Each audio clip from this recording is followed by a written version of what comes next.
good, everybody? Sherman Webb, Middlebrooks, lifelong Buffalo resident and full-time black man, back at you with another episode of Igniting Hope Radio, sponsored by the Buffalo Center for Health Equity, the Win Initiative, and Highmark, where we have tremendous conversations with visionaries, leaders, and folks just doing tremendous work to uplift health equity and address the social determinants of health in our community.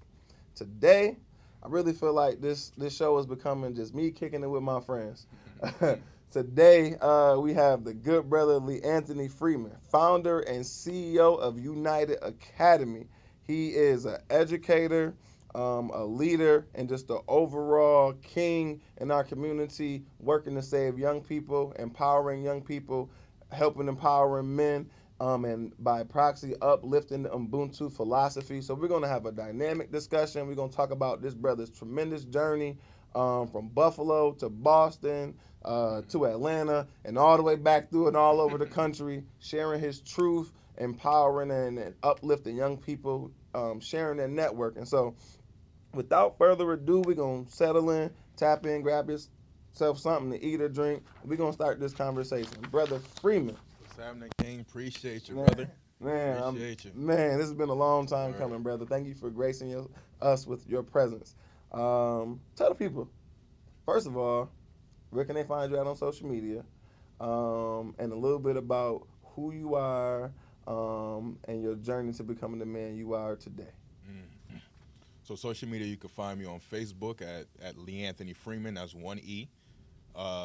Instagram is Dr. Freeman, D-A. Yeah, Doctor. D-A point Freeman, 3 underscores. LinkedIn is LeAnthony Freeman, and then you can find our business pages at YounitED _ Academy.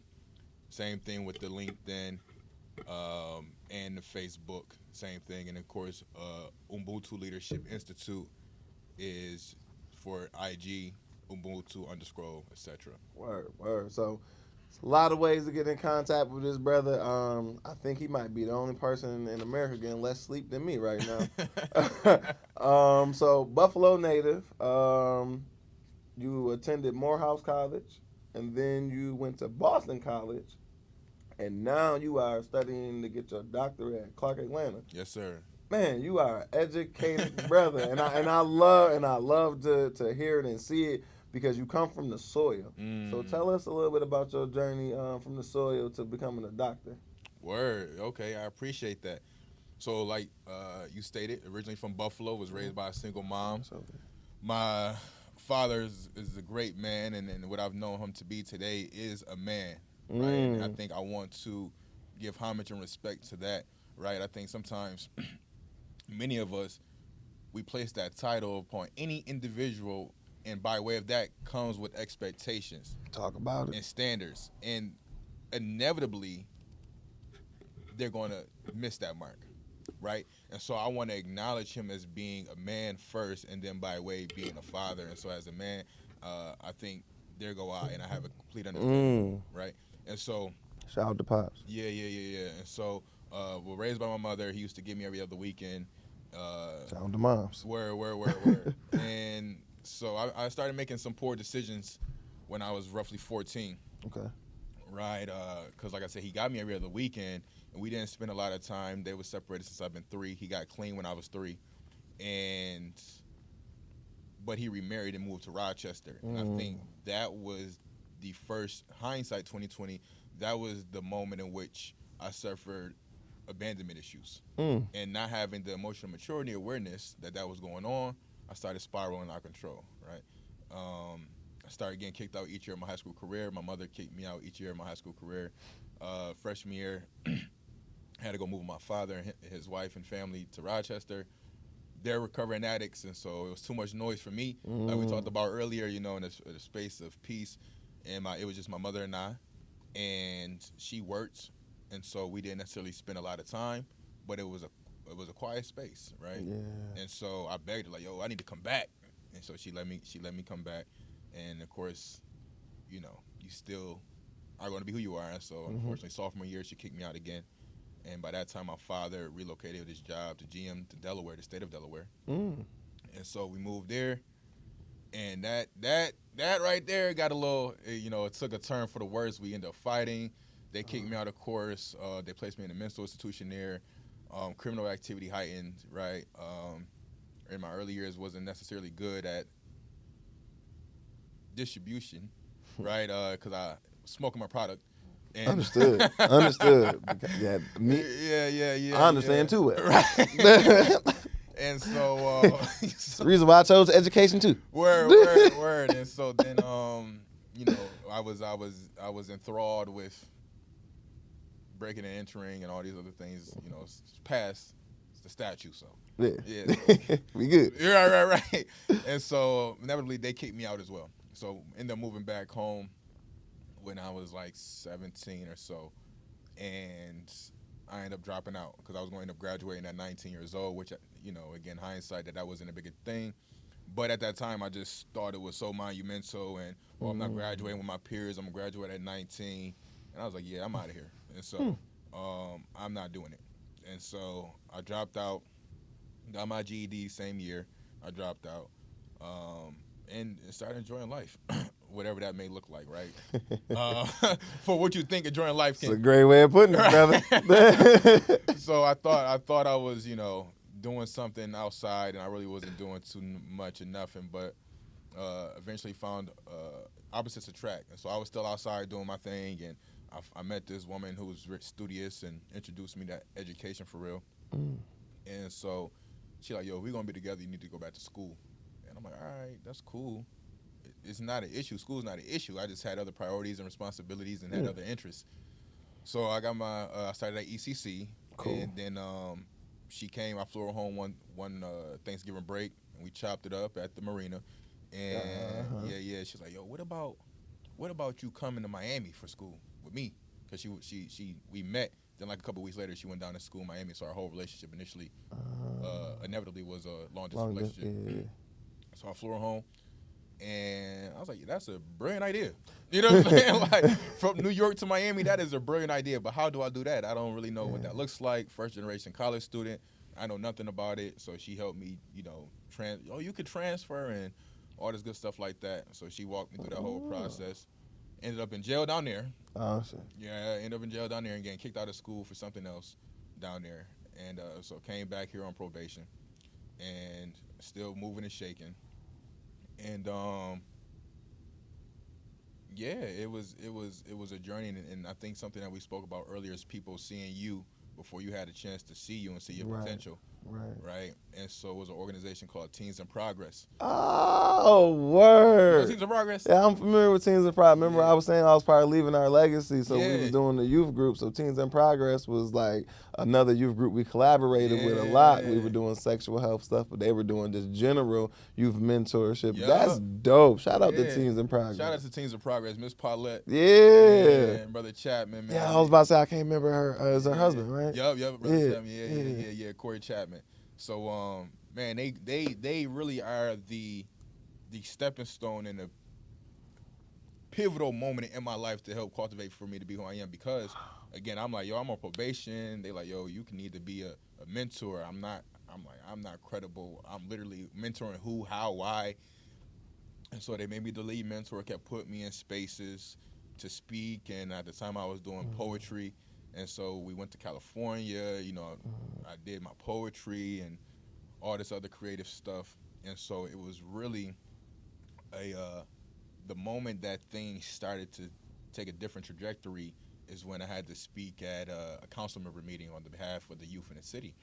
And so I spoke there all passionate, and I like to use the word passionate, but I think it was aggressive, right? What you're not doing. A little animated. Yeah, for sure, you're right. And so at the end of that, a phenomenal brother now who's my Mason brother, Paul Perez. Oh, yeah, brother Paul. Yeah, shout out to Paul. That's man. My dog, too. That's a real good brother. He is, man. Great spirit. Oh, man. Yeah. Him and his wife. Yes. Man. And so the unit is phenomenal, but Paul changed my life, right? So at the end of that council member meeting. It was at City Hall? At City Hall.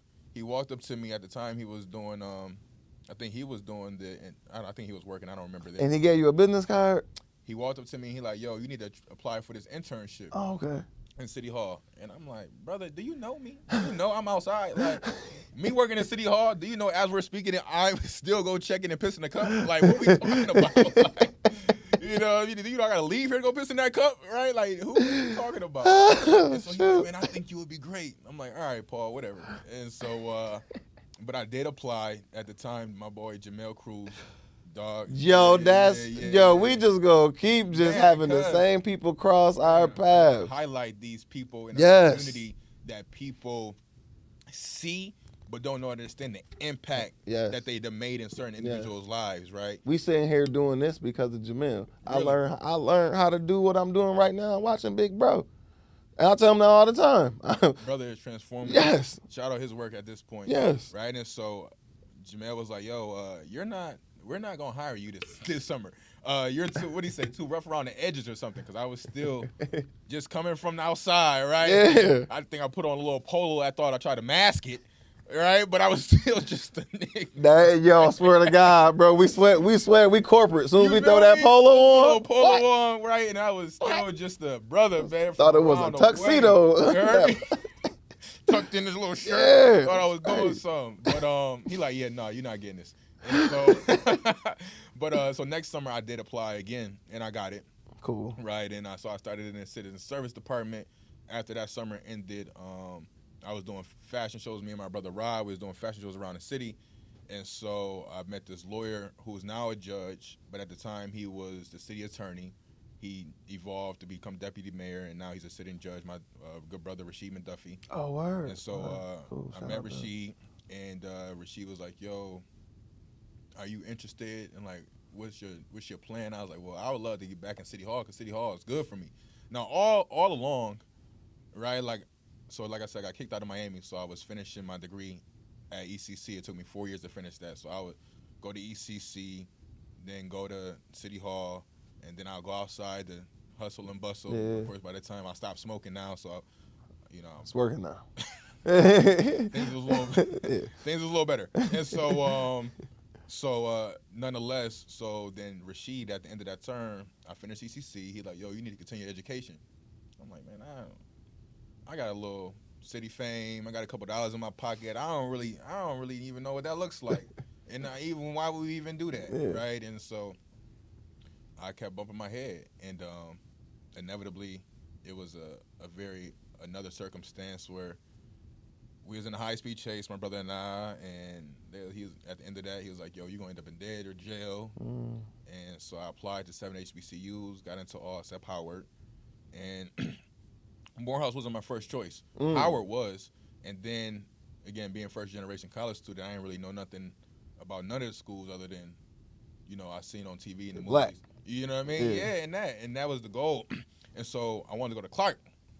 Because I'm like, bro, I'm not about to be in a school with all boys. Like, that's again, immature, right? Yeah, like, right. I don't really we don't know. We don't know. If we don't know, we don't know. So all boys is crazy. Like, what? I'm not, I'm trying to. Can't wrap my mind around that. I can't wrap my mind. And so then why would anybody want to do such a thing? Right. So then I think the more I study, I realize, well, Morehouse is right here, Spelman right here, Clark right here. I'm like, okay. So I'm literally still amongst the women. Yeah. So still immature. Like, that's just my frame of mind then. And so then that was my first point to, like, go into Morehouse. And then I started studying Morehouse as far as what it represent, the integrity, the honor, the discipline. And I've always believed myself to be an individual who deep dives in processes that I believe can aid in my long-term goal. And so I'm like, this school, I'm not this guy yet at all, by far, but this school is going to help curate and foster me to become this guy. And so I chose that school. I chose Morehouse. I went there at 25. And yeah, it was an uphill battle. Literally, my whole time I've been in Atlanta was an uphill battle. And that was 2016. Started my organization the second semester of being at Morehouse, and we expanded and grew. And so I was really business focused. I wasn't going to class for real. And, it was a lot of life circumstances and experiences. Couldn't get no money. I had to pick up a job because my ex was pregnant and all these other things like that. And so... life was life. Life was life, and life be life for It's a me. good ass story, you though. know what I'm saying? You know what I mean? But life be like, yo, you know what? We picking on you today. Yeah, Like, yo, brother. life be, life, and then so I think what I can appreciate about life is, and some of what we talked about too, is like those experiences as well, right? Like I think I've had a lot of different experiences to help me become better, but also force me to learn how to hold my composure and not break under pressure. Yeah. Right? And so I remember, so inevitably, long story short, I finished Morehouse eventually, did a 1-year program at Boston, and now I'm in my doctoral program. But really, to say that experiences and not breaking under pressure has made me the man that I perceivably am to society, and enabled me to be what I need to be for my organization in the youth. Yeah. Right? And so this past summer, I got brown bag man of the year. Yeah, shout out to Chantel. Word, Shout out to word. Chantel. You got People. brown. Y'all, I'm so mad I had to miss that event. I had to work. But I Yeah. wanted to be there to It was support you for that. It powerful. was. She did immaculate. And She does that every year. I love her so much for that. Yeah, and so when we talked about it, and as she was highlighting me, reading my slab and everything, now keep in mind, this was just right after me getting off of that merry-go-round with Boston when I was suffering everything and going through all of this. And it was frustrating. I only even shared that story on Facebook because somebody contacted me and was like, why, like basically what I'm posting seemingly is as if it's intentional or if I'm wearing a mask. And I'm like, nah, like I just sometimes like it's not that deep. I have never exposed what I'm going through, whether to public or like my family, don't know half of the time of what I'm going through. And so when we was at the Brown Pack Man of the Year and she was reading everything, I'm breaking down in tears, right? Because I feel like that was the first time in a long time I was seen for who I am as a person. I think somewhere along this way, from the idea of me holding my composure so well and not breaking under pressure, I just became a brand, right? And I lost my humanity. And it's no longer LeAnthony Freeman, but Yale Academy, or the guy that does deal with the kids, but it's no longer the person. And again, like we just talked about, damn near died that last year over and over and over and over again. And here she is, like, speaking to my soul. I'm breaking down just, and I'm like, man, thank you. You know what I'm saying? Thank you, because for whatever reason, people don't think that I struggle. And I don't know if it's because it's how I carry it. Right. I don't know if it's because they don't know my story for real. I don't know what the reason is. But in this instance, was the first time in a long time that I felt seen for who I am as a man, and you affirmed that, and it meant so much. So, yeah, man, that's a high-level overview. I really wanted to highlight each one of those people that has been monumental in my process and that done been a checkpoint in the direction I'm going without them knowing it. Like Chantel, man, shout out Chantel, dog. Yo, you know what's crazy? Touch my heart. What's happening, King? The last person who sat in that seat that I interviewed was Chantel. Word. Swear to God. That's the last person I interviewed was Chantel. Yeah. I love Chantel. She's amazing. Amazing. So many different ways. So many people who you named have directly been a part of my story as well. From Jamil to Paul, just Chantel, to just tremendous people in our community. And one of the things that like I asked my mentors, especially when I was younger, was like, because they don't know. Like people don't know, like, you changed my life, and I can say that to you. Like, you did so much, and I'm just like, no, I'm telling you these words, but like, I want to do more. Like, I want to show you my appreciation so much that it's like, okay, what do I say? What do I do now?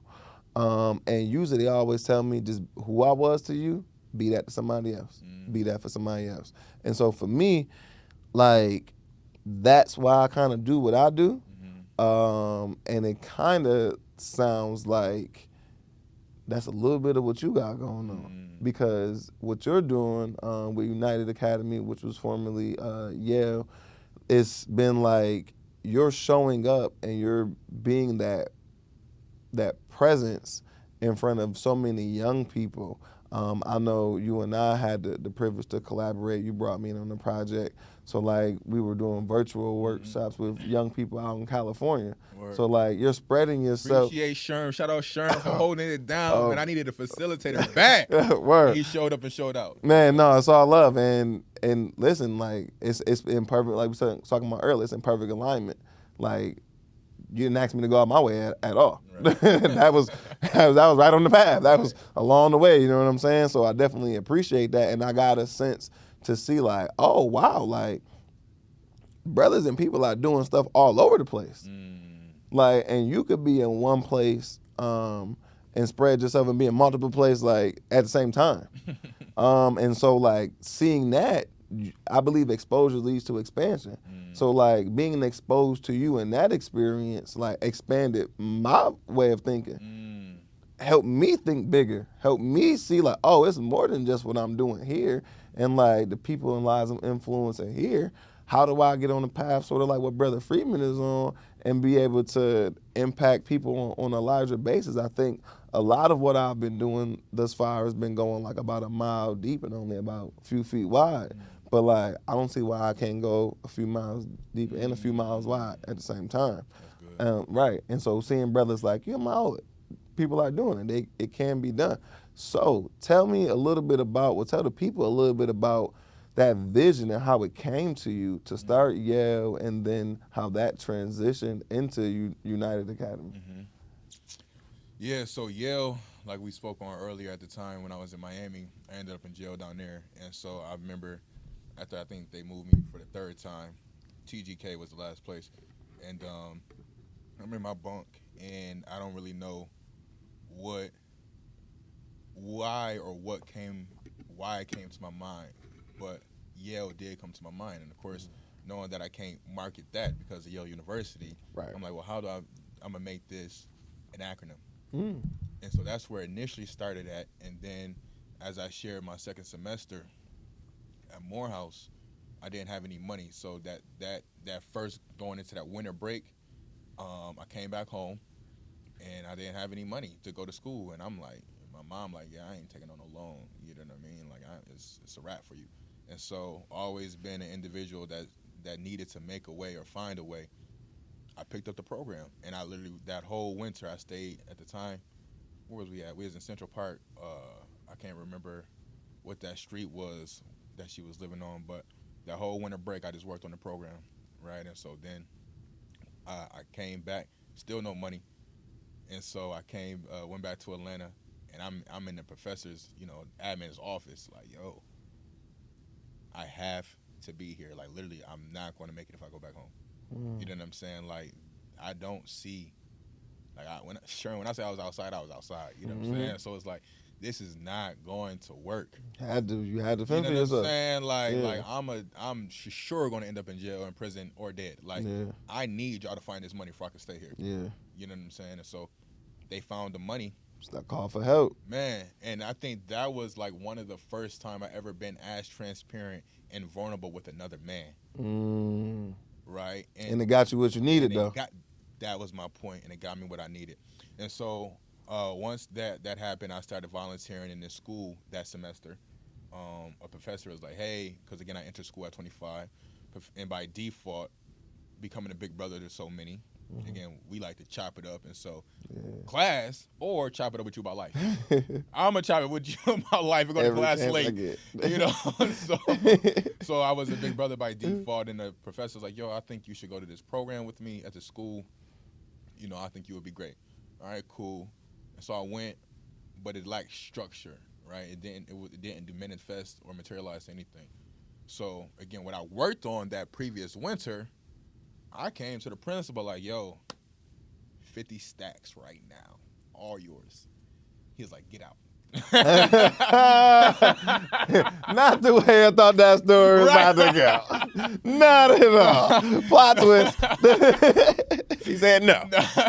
He was like, no, but we can make you a vendor, and we're willing to give you $1,500 a semester. And I was like, oh, okay. Right. So that was the start. $1,500 more than what you walked in with. Man, listen, off of it. Oh, and I think off of an idea, and that was what I've been always having the privilege and the gift to do, was to monetize an idea, right? And I don't think people understand the importance of that, or the ability to be an alchemist, right? Like to monetize what you envision. And so, so from there, that he was my business advisor up until roughly a couple years ago. I started that in 2016, 17. That's dope. And so, That's dope. yeah. And so he granted me the opportunity. And so, like I shared, when my ex was pregnant at the time, I'm like, yo, doc, with this 15 is cool, but you know, I'm about to be a dad, and I need some real money. Can you hire me? He's like, well, what about school? I was like, man, I'll spin back to that later. And like we said, the type of men that we hire, we're always going to prioritize what we believe to be the most honorable and responsible. Yep, got to. So I'm like, I'm going to spin back to that later, but hire me right now. So he hired me. He was like, matter of fact, I'm going to hire you as a paraprofessional, but you're not going to do that. I'm going to give you your own classroom, and you're going to work on Yale the entire time. And I'm going to be in my office, and you're going to do Yale, and I'm going to bring the kids over here, and if you need some help, just come down to my office, and we just going to map this thing out together. And so from there, it grew across Atlanta Public Schools, Fulton County Juvenile Court. Then had the opportunity, due to my dog, Ron Dixon, a few years ago. Oh, another good I gotta brother. plug him, bro. Word. Shout out like to brother Ron, bro. You know what I'm saying? Yeah. Ron, I want to say it was 2021, 2022. Ron was on Facebook, and we crossed paths a couple times, but nothing too heavy. And Ron was like, yo, I love what you're doing. Bring it back home to Buffalo, you know, and he granted me the opportunity to put me in the right places. And so that's where the expansion of outside, like you said, not just going a mile deep and a mile wide, came in. He was the first person that really did that, that granted me the opportunity to do that. That's so then dope. we became, you know, California, another brother of mine, Kendrick Kala, he was one of my first program or curriculum developers, did a phenomenal job with that. And inevitably now, here we are many years later. The restructuring of YounitED Academy is due to how do I go deeper and wider, pause, right? Like how do but how do I achieve more, become more efficient, and really serve my community and people to the best of my ability with limited capacity. Yeah. And so, because again, I can only be so many, you know, at once. I can only hire so many people at once, right? It's like, all right. So then the restructuring came. We still do the in-person program, but then parents is like, yo, how do my kid be a part of this? Well, is your parent at the school or your kid at the school? No.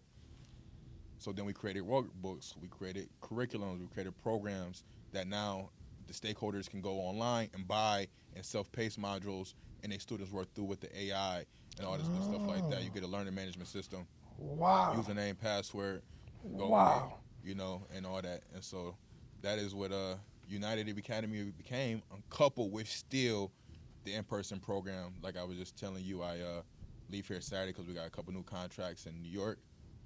We start on Monday, a couple contracts in Massachusetts as well. So from here, New York City on Monday, we got to be in Mass by Tuesday. Brother is all over the place, man. Okay, we want to take a quick pause to check these cameras. Get a word to our sponsor. So, but I'm curious when it comes to YounitED Academy and everything that you're doing. Have there been skeptics? Have there been doubters and people who have presented, or situations that have presented challenges? And from what I've come to know and respect about you, you're a very resilient individual. So when these challenges have popped up, what have you done to help navigate those challenges and remain resilient? It's a good question, and I appreciate that question, man. And so it definitely has been challenges, right? Like I want to say for a decent portion of the beginning of the organization, I financed, right? Like I said, through the job and just trying to hustle up some money, you know, maybe about 3 years ago or so is when, because when was you working with us? 3 years ago? Like 3? I want to say 2. 2 years ago? 2. So yeah, I want to say it's maybe like 3 years ago, 3.5 years ago is when we actually start getting, you know, paid for real. Yeah, but up until that point, everything was coming out of my pocket, and so it was a difficult process. But I seen the vision. I've always seen the vision, and so it wasn't necessarily the people or the systems, right? Like, cause I still believe to an extent there was a season when Buffalo leadership was trying to like squeeze me out of the city, you know. But I also have phenomenal resources. I have people that also on the tail end of that do believe in me and that does put me in place to win. But the people that I was initially working with, I feel like they was trying to squeeze me out and not giving me the funds, and so like it's like, oh, he gonna run out of money, you know. And but that never really moved me. It was what moved me the most. And her and I, you know, were phenomenal today because we have a better understanding. My mother, right? My mother has always been up until recent, and we had this conversation, so I feel safe and secure to share it, was my biggest opposition, right? And it wasn't intentionally. It was by way of us being so differently than each other, right? And so I'm a risk taker. I'm going to explore.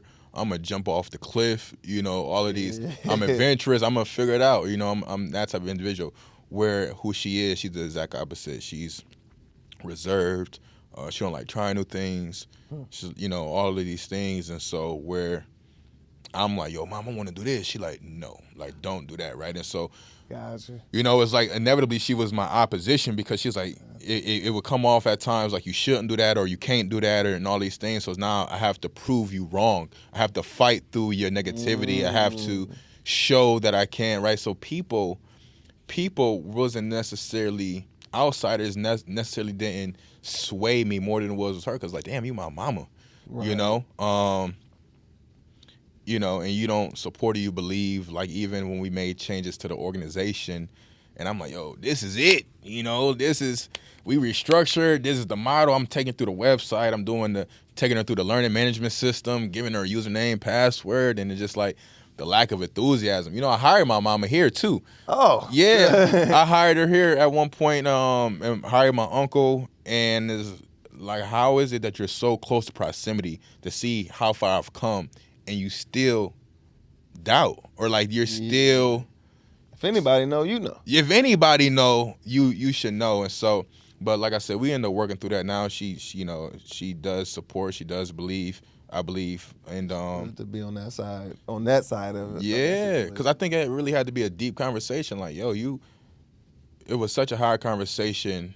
I think it was after the Brown Bag award.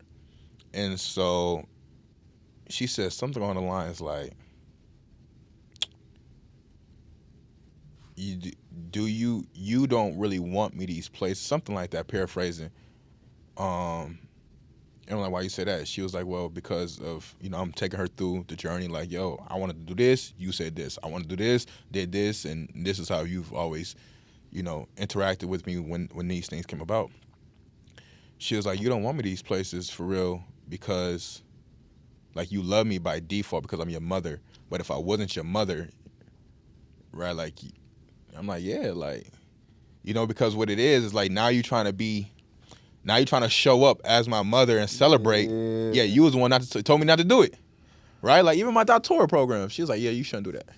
You know what I'm saying? Like, what? I'm the first one in the family. Yeah. Like, why shouldn't I do that? You know what I'm saying? Like, literally, all of the above. You know, it's like, you shouldn't do that, and I don't think it's, you know, smart or wise or whatever. And so it's like, yeah, it's like a any other spectator that at the beginning hating on you and now you win. It's like, I believed in you all along. No, you didn't.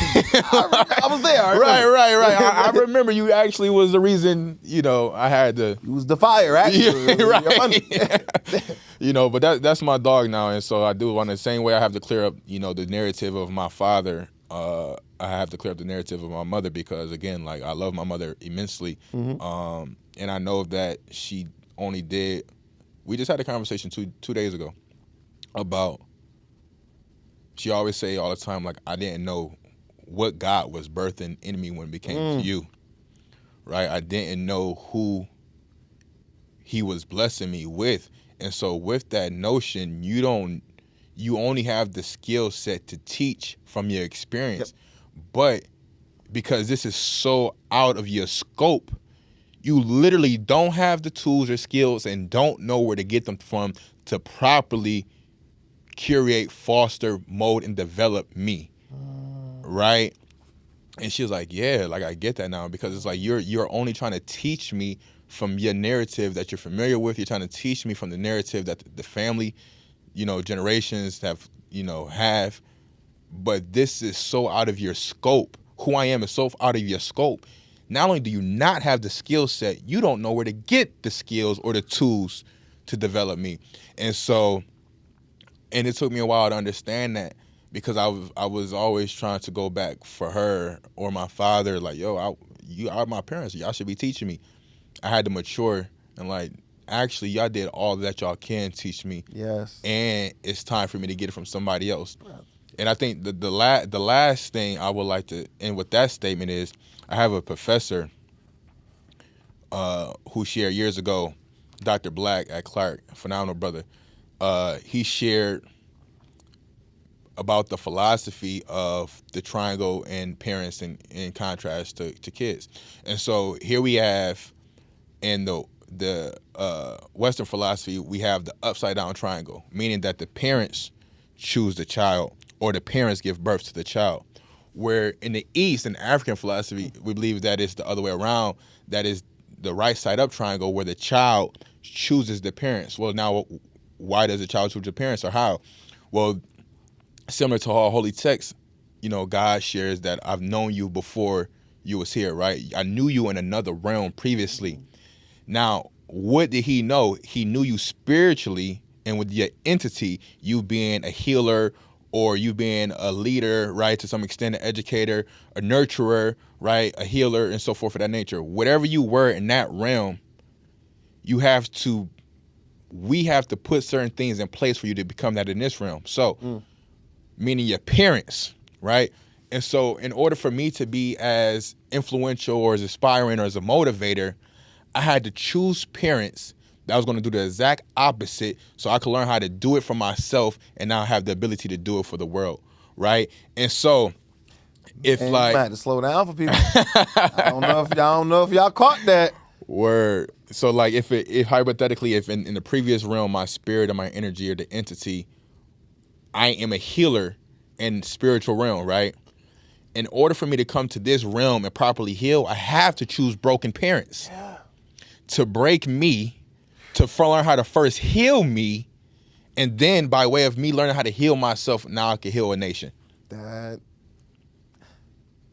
That honestly is a philosophy I've never been exposed to, but it makes tremendous sense. Mm-hmm. It makes, just based off how I understand my life and how I understand how I've shown up in the world, and that tracks for me based off of how I see my ministry and my role in life and the parents my spirit has chosen. I could not agree with you more, brother. That resonates with me on such a spiritual level, bro. I really appreciate you sharing. How so, if you don't mind me asking? How do you think it, if you don't mind? No, of course, because pretty much the same thing. So having a father who spent a lot of time working and being in that factory and wasn't able to show up for me and my little brother in the way that we may have wanted him to, or the way that he may have wanted to, and having conversations with him later on in life and asking him about like his race that he's run, because he's in his mid 60s, and how he feel about his life, and is he happy? And part of he just was honest after a few beers. Was about like, nah, I wanted to do comics. I wanted to draw comics. I wanted to create comics. 6'6", 260-pound black dude. Right. Wanted to make comics. Word. But like when you got alcoholic parents and your mother's kind of abusive, like, and my grandfather is like, I love my grandfather, but he was a jovial drunk. So like, he not abusive or mean to anybody, but he ain't providing a whole lot of leadership and guidance either. But he's everybody's favorite person. He's everybody's friend. So like, what was they supposed to get my dad? How was he supposed to figure it out? I sure. And so he did the best that he could, ran his race as best as he could. And as his son, you could see in his spirit and his energy this sense of resentment, this sense of like days caught up to him. Life moved too fast and he's at this place and it kind of happened to him. And for me, watching that and seeing that spirit of angst and not really knowing what it was, it's driven me to be like, I want to have flexibility and freedom. I can't be in no factory 10, 12 hours a day. I can't be at a job where like, even though like he ain't missed a child support payment, I had Medicaid or whatever insurance, and he paid for health insurance, my own room, my own groceries. My dad did his thing. Like he checked the boxes and was present, like did his thing, but like he wasn't there for me emotionally, to be vulnerable, to guide me. So I had to like learn how to be vulnerable and defend myself, protect myself in that way emotionally. I had to learn how to seek out mentorship and coaching, and then learn how to be coachable. So that way they don't give up on me. Right. Because I don't want them to give up. I don't want to be abandoned. I'm hungry for guidance and direction, and like my parents ain't giving it to me. And so having that kind of background, of course I show up as a professional family member. Of course now I'm giving back as a mentor. Of course I'm being that big brother, that presence, because I had to go through that and learn those things for myself. And I think Open Buffalo quoted me in 2015. And I know I got this quote, the idea of it from somebody else, and I don't remember who. But if you know who, feel free to comment it, because I don't plagiarize. I just forget sometimes. Right. But true leaders don't seek to create more followers. They seek to create more leaders. I say. So I've always wanted leadership and guidance in my life and never really got it. My dad was like, boy, you smart. I knew you had it. I knew you would be fine. And I'm like, yeah, that kind of sound good, but bro, I needed you. Right. To, more than to just pick me up on the weekend. Like I needed to talk to you. Right. I need to hear your fears. What did you overcome? What was your struggles? Like I'm hearing all this stuff from family members and people on the streets or my mom about what kind of man you are. Yet I got access to you. Right. And I still don't know what kind of man you are. Right. That's powerful. So like my kids gonna know me. They gonna know all sides of me. I say. And through them knowing all sides of me, my nieces, nephews, my daughters, my godkids, it's it forces me to be the best version of myself. Because I don't want them to see the bad sides of me, the sides of me that I'm not proud of. Right. So then it forces me to be aware and accountable of those things, minimize, reduce, or eliminate those things, so that way I can show up in that way. But again, it's that matter, man. You done asked for my bad. You good. Get off my soapbox in a second. But like, my mom functionally illiterate, but has always been vulnerable and transparent about that. So I have one parent that's more closed off and reserved. One parent that's super expressive and vulnerable. Right. We was in the newspaper like at 11. I was 11 years old. My mom was going back to learn how to read, and so we would go up to the library on Delavan and Bailey, and this nice white lady named Ellen would come meet with my mom and work on books. But like, I would go with my mom, so I would be reading the book too, not realizing my mom was basically making me her study buddy, using me as her accountability partner. That's good. Cause I'm coming home like, we gonna read the book and we gonna do this and we gonna do that, cause I'm excited, and she like, I guess. Right. But not knowing that later on she told me she did that on purpose, because she probably, in her mind, I would have quit.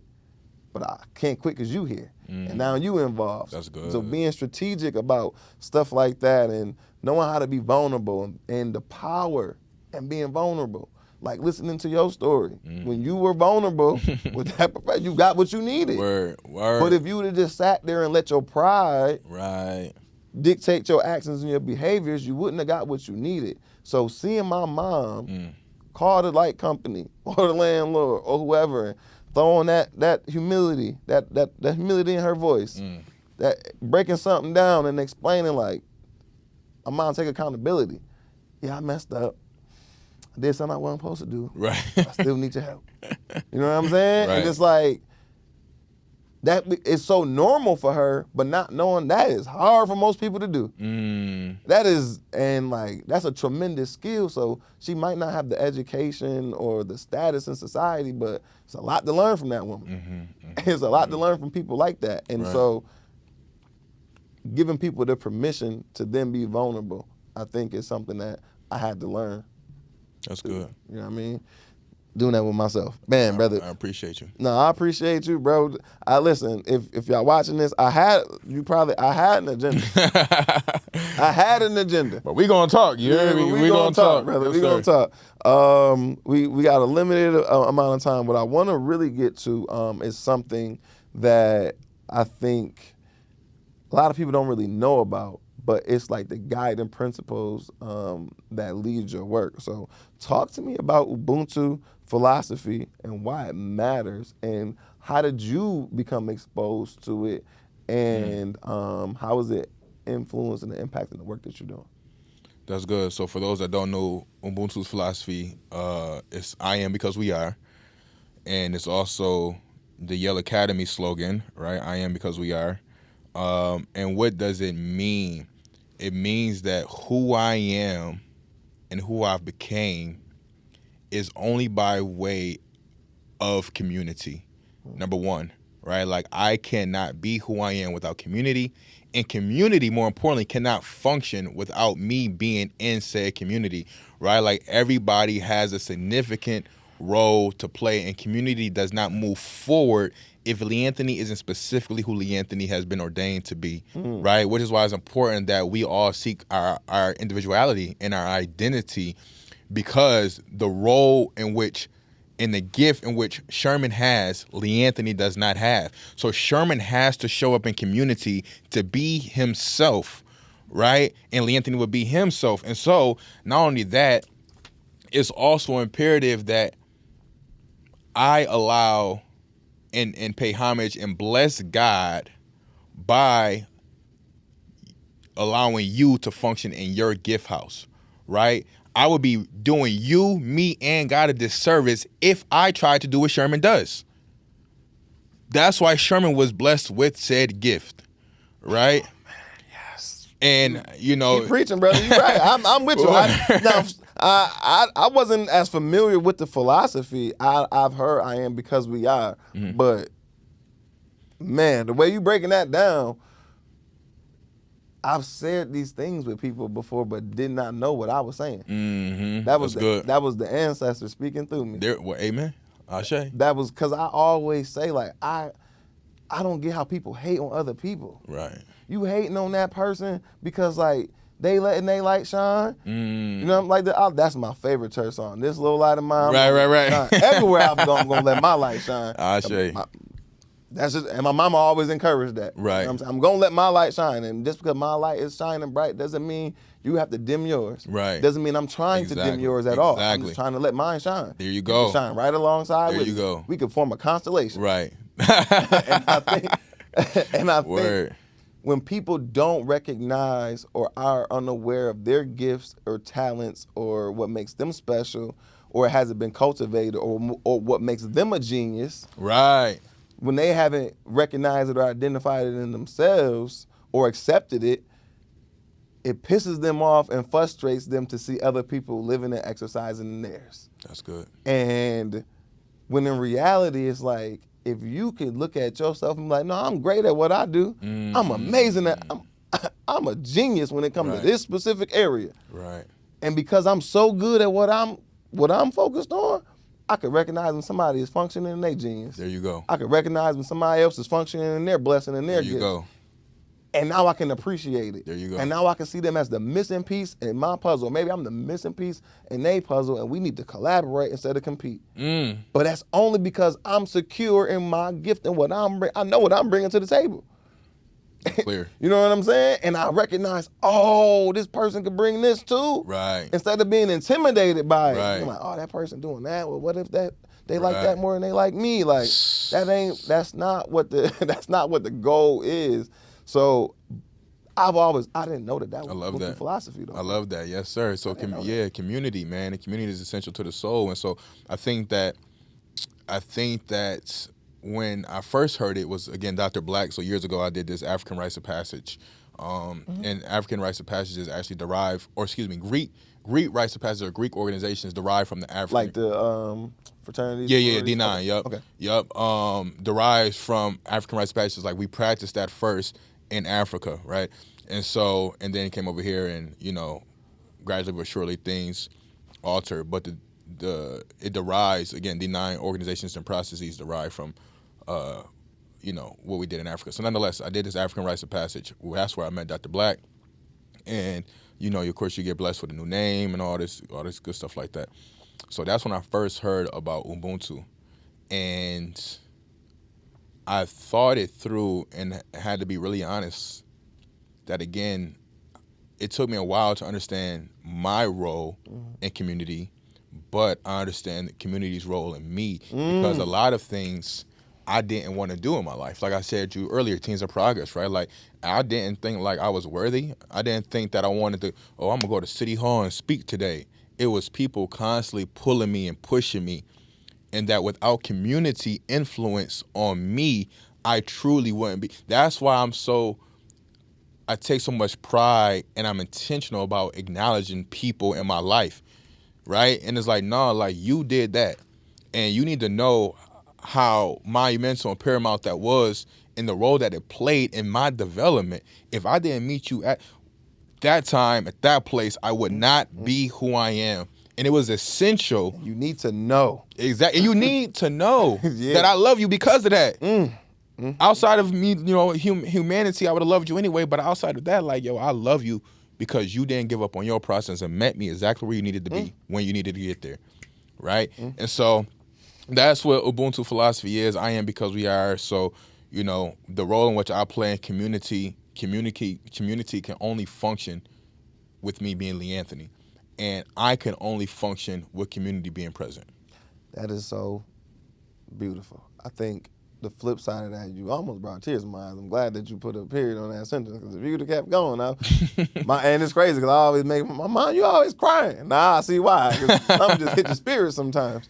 Because it's true, and those are thoughts that like I've had with myself and felt like that is like my deeper connection to the universe. So like when my cousin like X-Men recognize other X-Men. It's like, I'm saying, I'm another X-Men. It's like right. there's somebody else having this same deeply intense spiritual experience with community and with the universe, and with the spirits, and it's like, oh, okay, like another one of them ones. Right. Okay, cool. Word. No, that's really dope. I think the last thing that I kind of want to say is the flip side of that. So I think brothers like me and you have been blessed and privileged to be embraced by the community. We're sons of the community, and then we become fathers of the community. And I think that I forget what the other African proverb is. Which one? But it's when the community doesn't embrace the child, he will burn it down to feel its warmth. Exactly. And I think that's the flip. That's good. That's the flip of this. Because when you're embraced by community, like you and I have been, when people pour into you, like they poured into you and I, it's this innate sense of responsibility to then show up and be that person in community. You keep it going. That's good. You just keep it going, keep paying it forward.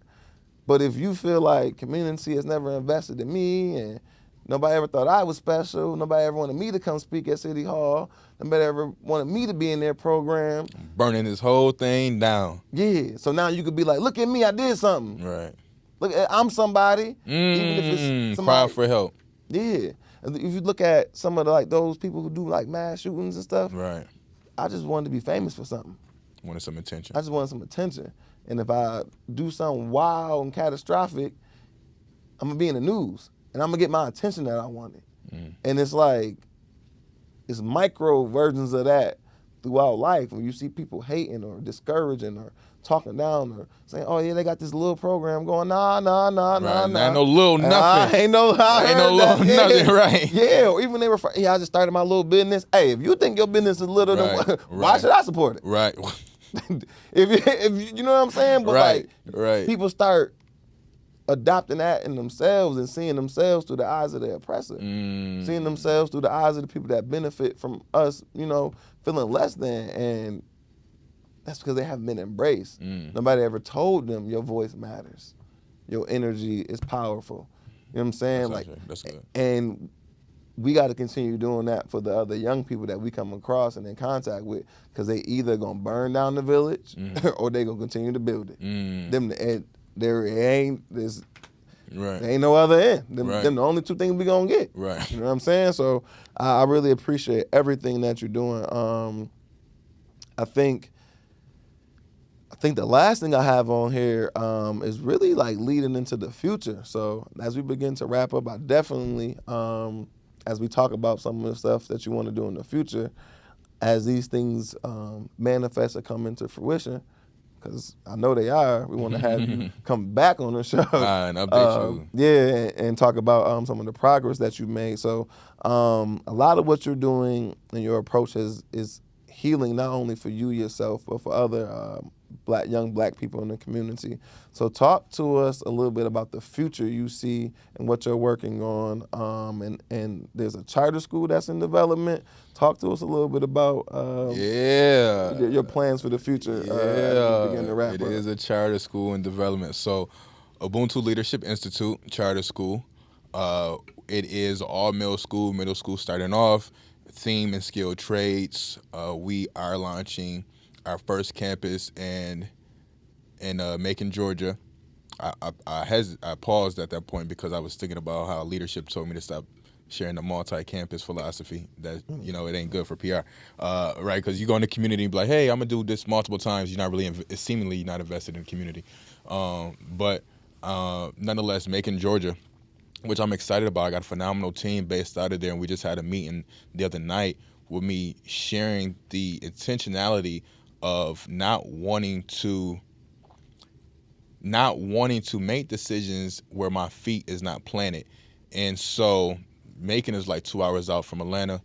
And so I'm not housed there. However, the community need is similar to Buffalo's need. It's right. It's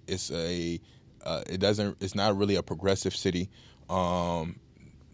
They're low poverty, and they got the Air Force out there, and the need for skilled trades is high, and so that's why it's themed in that specifically. And so we want to cater to the gap, right, and fulfill a gap and fulfill a service, and then, like I stated, the need. So it's an all-boys school starting off with middle school, and then as years go on, it would be middle school and high school.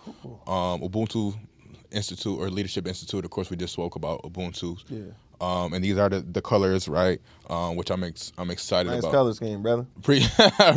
Appreciate you. And so, yeah, man, that's in the near future. We're opening up fall 2028. Cool. Right, we're in the midst of petitioning and gathering the resources and board the funds and all that. I have been honored to be selected as a Georgia Charter School Fellows, which is a fellowship program that take you from point A all the way to Z of opening said charter school.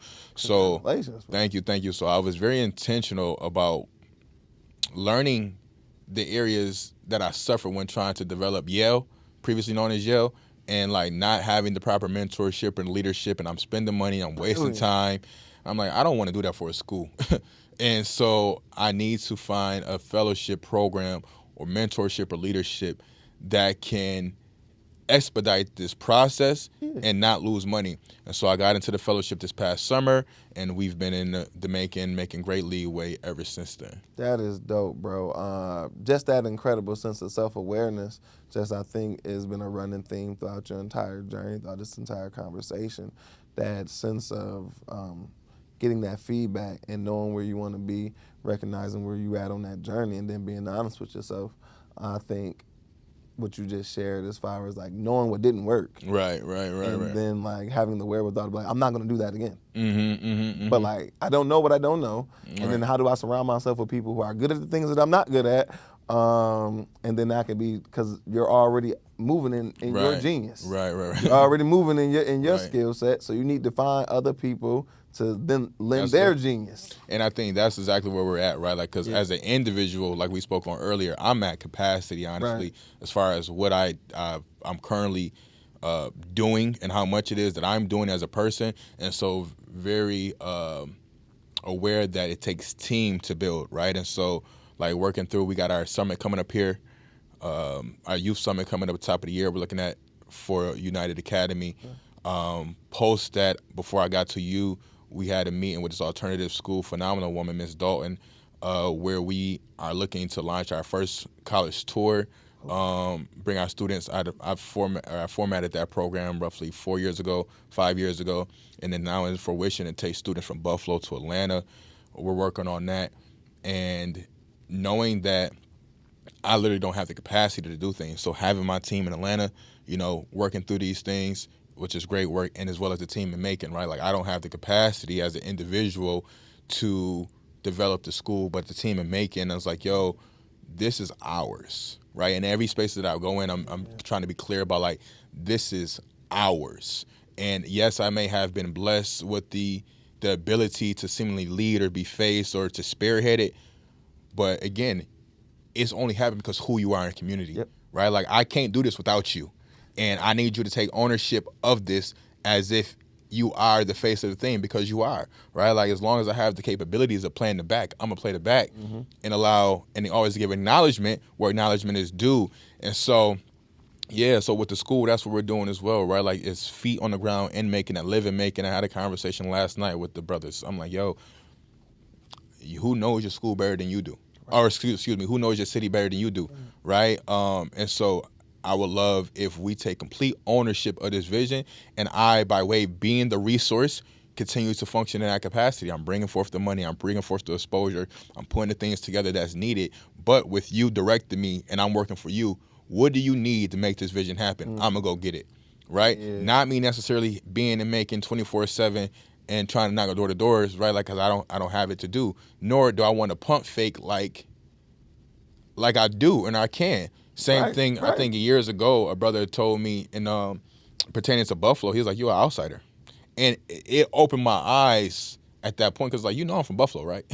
But I have been gone like 10 years, so I can see how I could be perceived as an outsider. So when it comes to our home, being intentional, like, well, I need people still here that's, consistent doing the work. And I go get the things that's needed in order to make this thing flourish and help you be most successful in this vision. Natural gift. Yeah. And yo, listen, brother. The audience, y'all not mindful. I'm gonna break the fourth wall. I know my brother gotta get to another meeting. I don't want to hold him up because I do have some more questions. Man, this has been a tremendous conversation, brother. And I think a lot of people are gonna walk away from listening to this inspired and motivated. And I know I am, just because there's so many things that can get done that I'm like, oh, I want to do this. I want to do that. I remember, small tangent, I was studying to be a yoga teacher. Because there ain't many of us doing yoga. Right. And especially not many people who look black men doing yoga. And I'm like, yeah, I'm going to learn yoga. I'm going to bring yoga to the hood. You know what I'm saying? And then I get to the yoga training class, and there's 3 other black dudes with dreads. And they're cool dudes. Right. Shout out to Corey. Shout out to Casey. Shout out to Simba. Shout out to Brother Shaq. So, like, I don't need to do this.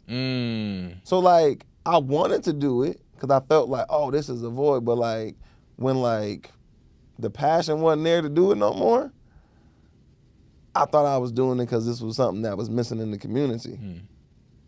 It's obviously not. It's not. There's other brothers doing this. Let me get out their way. I'm in the way. And it's okay to say, this is not where I'm supposed to be. But I've got exposed to know, like, okay, these brothers are doing it. I don't have to. I can go back to doing what I'm really supposed to be doing. Right. And I now have a greater appreciation for what they're doing. That's good. You know what I'm saying? So I think that is kind of like what I'm hearing. My older brother doing a lot of stuff. Man, it's a lot of stuff that I ain't got to do. You know what I'm saying? Like, instead of like, you don't have to recreate the wheel. Right. Just collaborate. I was just about to say that. Collaborate. I was just about to say So, like, let that be the message to all you people out there. Like, don't compete where you can collaborate. You know what I'm saying? Like, work with people. Understand where you can get in, where you fit in. That takes knowing yourself, though. Right. That takes knowing your skills. That takes also knowing your limitations. Knowing what your boundaries are and being able to effectively communicate that so you can show up and be an asset. So, is there anything else really quick that you want to plug, talk about, market, promote, let people know about, and also run down your social medias again as we begin to close out? Absolutely. So nothing at this time. I really want to highlight the college tour that's coming up. We're looking at next October, and so we will start promotion in February. And so students, parents, etc., will have the opportunity to make monthly payments, small contribution, and where the organization will cover, the other portion of it. That's exciting. Where can they find out about that information? I'll be back come February. As far as our youth summit, we're looking at, like I talked about, top of the year, meeting with the team later on to discuss if we're talking about January, February, or March, but it's going to be first quarter, as always, first quarter. And so we're looking again at February for that. And then at the summit, we will then launch and promote the college tour is coming up. Awesome. So those are the two areas in which I really want to plug in right now, because that's the closest. In terms of social medias, again, you guys can find me on Facebook at LeAnthony Freeman, on Instagram at Dr. Freeman, 3 underscores, LinkedIn, LeAnthony Freeman, and by way of such, you will find all of the business accounts attached to my personal account. Word, man. So listen, that's the good brother LeAnthony Freeman out here moving and shaking all across the country, gaining resources to empower and inspire young black people, particularly our young black males in our community, because they need us to show up and be present and be visible. This brother is doing his part. If you feel like you can support and got some skills or some ability or some resources to offer and support, lending in this vision, if it aligns with you and what your ministry is, please make sure you contact this brother at the social medias. And again, my name is Sherman Webb Middlebrooks, lifelong Buffalo resident, full-time black man. This has been another episode of Igniting Hope Radio. Make sure you click that like button. Make sure you get in the comments. Make sure you subscribe and share this conversation with somebody who might find value in it. And also, Brother LeAnthony, please extend my apologies to your next appointment for holding you over, bro. You good. In the words of my hero, the late, great Jerry Springer, y'all take care of yourselves and each other. Peace. My dog. That was...